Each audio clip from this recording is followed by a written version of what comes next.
Dabadadim formation. Tankering the full band catering. Funza super Michaela.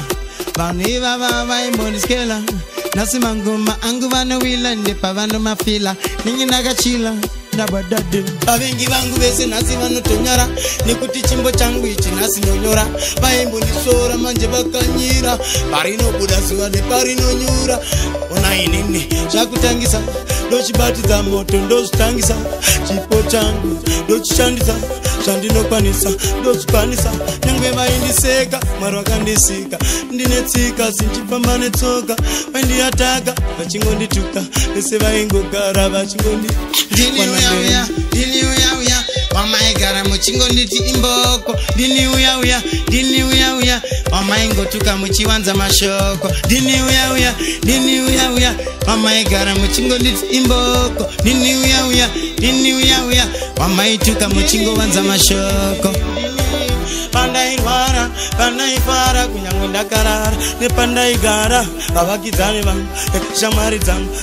hama dzangu vaingondisora pese pavaona vaichinchakaura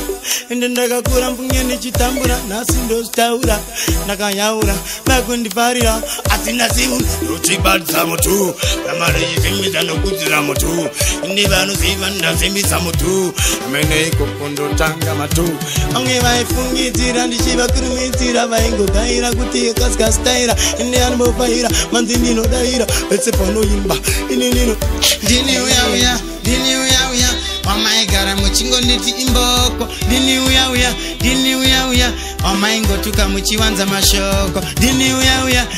uya wamaigara muchingonditi imboko Dini uya wamaituka muchingowanza mashoko Inzwaini sisi vakanorovera kulandani Daitoti pamwe chaita nani vana mkoma vanongezvakaboma vamwe veukama vachindisema asi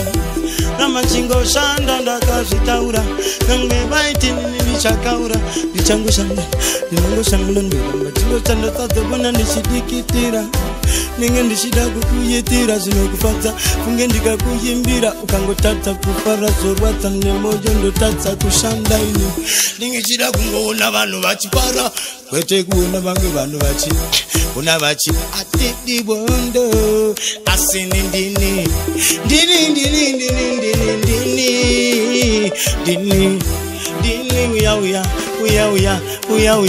uya ndini